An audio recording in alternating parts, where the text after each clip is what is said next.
네, 안녕하세요. 투자자 여러분. 경제적 자유와 시간의 자유를 함께 만들어갈 주식하는 전산쟁이 주식공무원입니다.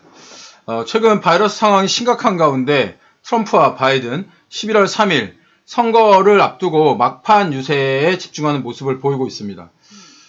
최근 미시건 등에서 대규모 집회를 열었던 트럼프는 해당 지역 의사회로부터 문매를 맞고 있는 상황인데요.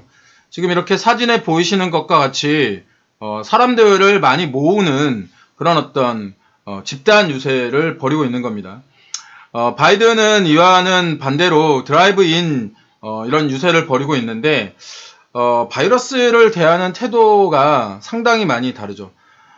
전에 우리나라 총선에서도 바이러스 때문에 우리나라 민주당이 대승을 거뒀던 그런 상황을 기억을 하실 겁니다. 트럼프는 이번 유세에서 자신의 아들이죠. 배런이 바이러스에 걸렸지만 약 12분 만에 회복했다. 이렇게 이야기를 하고 아이들은 면역 체계가 강하므로 학교에 보내도 된다. 학교에 보내라. 라고 이렇게 지지자들한테 이야기를 하고 있는데요. 하지만 그 아이들로 인해서 부모, 또 할아버지, 할머니, 이렇게 나이가 많은 사람들이 치명적으로 위험할 수 있다라고 하는 사실에 대한 경고를 전문가들이 하고 있는 상황입니다. 이전에도 트럼프와 힐러리의 어떤 사례가 있었기 때문에 이런 그 투표 선거 전문가들도 쉽사리 예상을 하지 못하고는 있지만 수치상으로 드러나는 지지율 차이는 선거를 일주일 앞두고 있는 지금 현 상황에서도 그렇게 좁혀지고 있지 않는 그런 상황입니다. 바이러스가 발생 후에 좀 생각을 해보면 지난 2월, 3월 달 좀 이렇게 되돌아봐서 생각을 해볼 필요가 있습니다. 그때 이후에 시장이 크게 휘청거렸죠.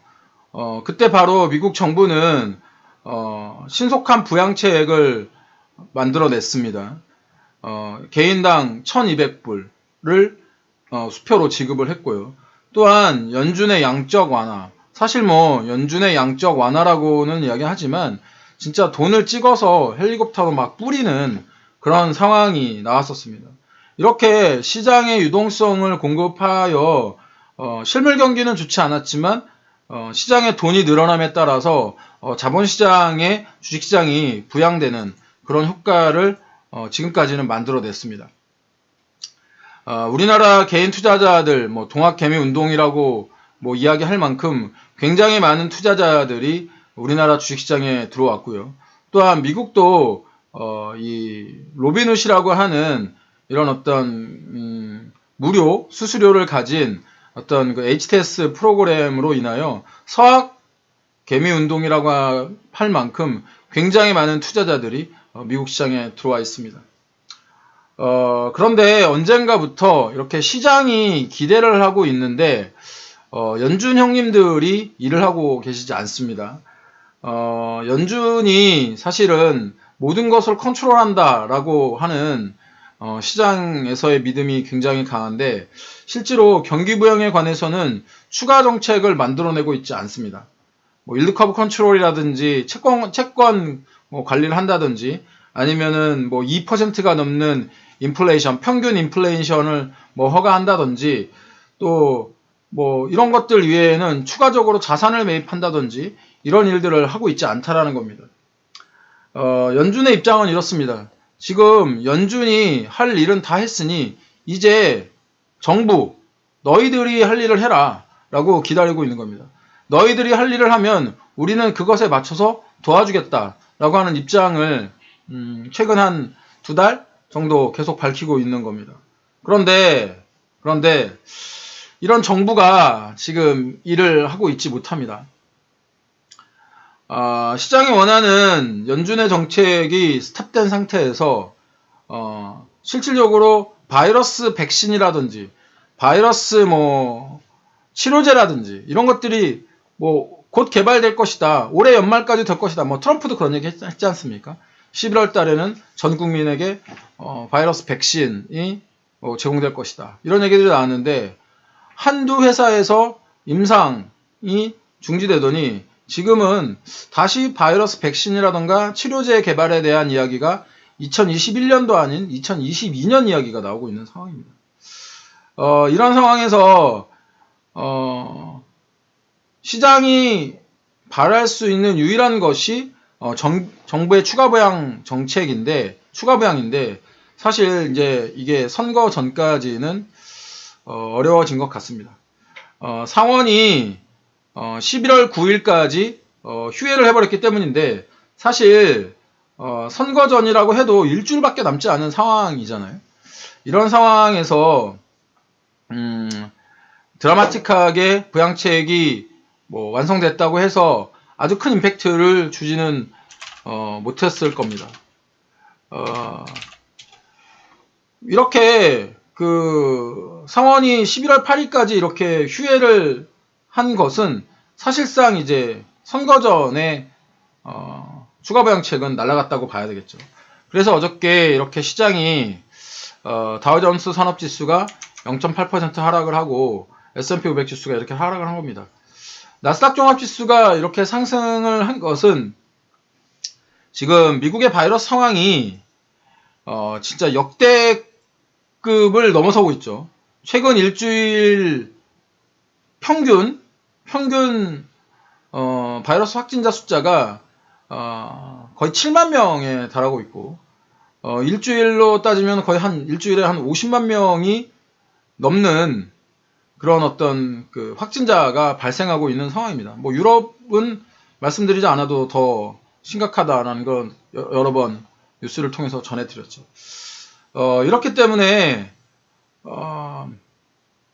사실 바로 부양책이 필요한 항공주들이 어저께 큰 폭의 하락을 가져왔습니다. 아메리칸 항공이라든지 유나이티드 에어라인, 델타 항공 등이 4.8%에서 3.8%의 어떤 하락을 가져왔는데, 그러면 이런 하락을 보시고 우리나라 항공사에 대응하시려고 하는 분들 한 가지 좀 팁을 드리면요. 이 대한항공 같은 경우에는 외국 항공사와는 다르게 분기별 흑자를 기록했습니다. 깜짝 흑자였죠. 왜냐하면 항공운임이 상승함에 따라서 대한항공이 승객용 시트를 뜯어내고 거기에다가 이제 그 화물용 어떤 칸을 마련해 가지고 우리나라 그 코리안 방역 키트 등을 수출을 하면서 항공운임료가 또 굉장히 많이 상승을 했거든요. 그런 거에 따라서 이제 깜짝 흑자를 냈는데, 물론 이제 3분기의 실적이 2분기 항공운임비 관련해서 조금 떨어진 그런 영향은 있습니다. 2분기에 비해서 항공운임이 그러니까 화물운임이 약 한 10%가량 하락을 했지만, 작년도에 비교를 하면 약 한 44% 상승을 했기 때문에 제가 보기에는 상대적으로 선방을 하고 있는 것으로 보입니다. 그래서 대한항공과 미국의 항공사를 다이렉트로 비교를 해서 매매를 하시는 것보다는 대한항공 자체의 어떤 그 수익 구조라던가 항공 수입료, 또 아까 말씀드린 화물 쪽의 운임이 작년에 비해서 44% 증가했다라고 하는 부분을 좀 고려를 해서 매매를 하시는 것이 좋을 것 같고요. 바이러스 확산으로 인해서 그 아까 나스닥이 상승을 했던 것은 바이러스가 크게 상승함으로 해서 집에 머무르는 시간이 많아질 것으로 예상되자 아마존, 줌, 또 이제 실적이 좋았던 마이크로소프트 등이 상승을 하면서 이 나스닥과 다우존스가 이렇게 다른 모습을 보였습니다. 우리나라하고는 좀 다른 모습이죠. 우리나라는 코스피가 그래도 견조한 반면에 코스닥이 심하게 떨어졌는데, 미국은 어차피 성장할 수밖에 없다고 생각되는 나스닥, 이게 이제 바이러스 상황 때문인 것 같아요. 우리나라는 조금 안정화가 되어 있는 상태이고 미국은 바이러스가 다시 창궐하고 있기 때문에 지금 이런 상황이 나오고 있다고 보는 거죠. 이렇게 우리나라 아시아 시장 역시 바이러스 확산에 따른 어떤 투심의 축소가 우려되기는 하는데, 최근에 이제 우리나라 시장이 하락함으로 인해서 개인 투자자들의 신용 물량이 좀 많이 나와 있는 상태입니다. 10월 15일 기준에 그 신용거래 물량이 약 한 17조 3천억이었는데 17조 3천억 원이었는데 이게 지금 현재 어제 기준으로 16조 8천억 원으로 약 한 5천억 가량이 신용 물량이 줄어 있는 그런 상태를 보이고 있습니다. 다시 한번 이런 불확실성이 있는 시장에서는 레버리지 투자, 즉 돈을 빌려서 하시는 투자를 절대 권해드리지 않습니다. 뭐 스탁론이라든지 마이너스 통장이라든지 신용이라든지 이렇게 영혼까지 끌어서 뭐 카카오 게임즈라든가 또 빅히트라든가 이런 종목들을 추격 매수하신 분들의 사례에서 보듯이 주식 투자는 내가 견딜 수 있을 만큼의 투자를 해야 지금 상황이 어렵더라도 버틸 수 있습니다. 그런데 뭐 이렇게 기간이 정해져 있는 돈이라고 한다면 내가 지금 현재 기다리고 버틸 수 없기 때문에 질 확률이 상당히 이렇게 높아지는 거겠죠. 아까 증시자금 동향에서 아까 말씀드린 이 신용잔고가 이렇게 좀 줄어들고 있는 그런 모습을 보이고 있다는 것을 다시 한번 증시자금 동향에서 확인하실 수 있을 겁니다. 종목 뉴스 하나 전해드리면 어저께 장 종료 이후에 LG화학이 이제 분할을 하려고 하는데 국민연금이 2대주주이거든요. 국민연금이 LG화학의 분할에 반대한다라고 하는 입장을 내놨습니다. 10% 정도의 보유지분을 가지고 있는 2대주주로서 캐스팅보트 역할을 할 수 있는 국민연금의 반대 때문에 일단 30일 날 있을 임시주총의 어떤 불확실성이 커졌는데요. 개인적으로 국민연금이 그동안 거수기 역할만 했었잖아요. 그런데 이제 그 스튜어드십 코드를 발휘한 것으로 저는 긍정적으로 좀 보고 있습니다. 물론 기업의 의사결정을 방해한다, 뭐 대의를 망친다 이런 얘기가 나올 수도 있지만 뭐 그동안 개인 투자자들의 의견은 이렇게 싸그리 무시하고 진짜 그 국민연금이 국민의 돈으로 운영되는 자금이잖아요. 개인 투자자들의 편을 들어주지 않았다는 점에서는 조금 안 좋은 모습이었는데 그래도 이번엔 거수기 역할을 하지 않은 거에 대해서는 긍정적으로 생각을 합니다. 그런데 그 ISS 공고안을 그러니까 이제 그 LG화학의 지분을 보면요. 대주주가 한 30%를 가지고 있고요. 또 이제 외국인 투자자들이 한 40%를 가지고 있습니다. 여기에 그 기관 투자자들이 한 8%, 또 이제 국민연금이 10%, 또 개인 투자자들이 12%, 이렇게 좀 그 구성을 하고 있는데 이 주요 주주들과 외국인 투자자들은 이 ISS라고 해가지고 국제 표준 그러니까 국제 의사결정 기구, 이 ISS가 국제 의사결정 기구거든요. 이 국제 의사결정 기구가 권고하는 대로 합병에 찬성을 할 가능성이 높습니다. 그렇기 때문에 저는 사실은 뉴스에 나오는 뉴스 헤드라인이 어떻게 나오냐면 LG화학 치면 보통 이렇게 나올 거예요. 국민연금 분할 반대하기로 뭐 이렇게 결론 또 연기 국민연금 반대 차질. 근데 이거 헤드라인은 어쩔 수가 없습니다.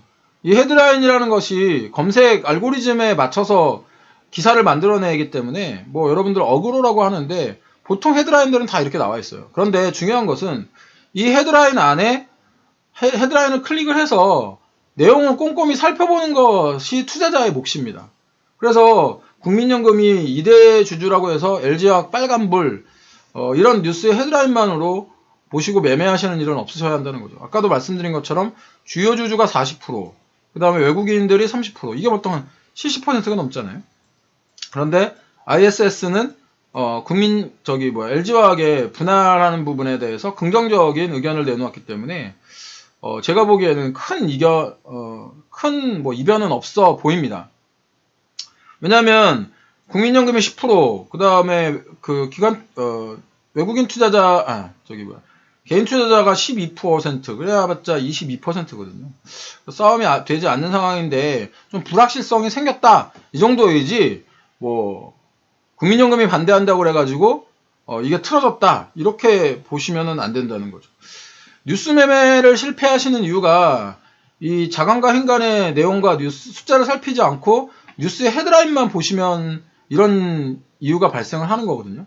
뉴스 제목은 아까도 말씀드렸지만 검색 알고리즘 때문에 어쩔 수 없다 이렇게 생각을 하시고 내용은 꼭 확인해 보시기 바랍니다. 가방이나 신발 하나 사는데도 여러분들 꼼꼼하게 비교하고 사시잖아요. 그런데 왜 주식은 이렇게 남의 말만 듣고 쉽게 사시는지 모르겠습니다. 제 시황이 여러분들의 투자에 인사이트를 주길 바라면서 오늘 시황 마무리하도록 하겠습니다. 지속적으로 이렇게 시황과 종목의 밸런스를 가지고 말씀드리도록 하겠습니다. 주식공무원 시황 보시고 도움이 되셨다면 추천, 구독, 좋아요, 알람 설정까지 부탁드리고요. 지금까지 투자들의 경제적 자유와 시간의 자유를 함께 만들어갈 주식하는 전산쟁이 따박따박 수익률의 주식공무원이었습니다. 오늘도 화이팅 하시고요. 주식공무원과 함께 하시면 여러분들의 계좌 빨개지실 겁니다.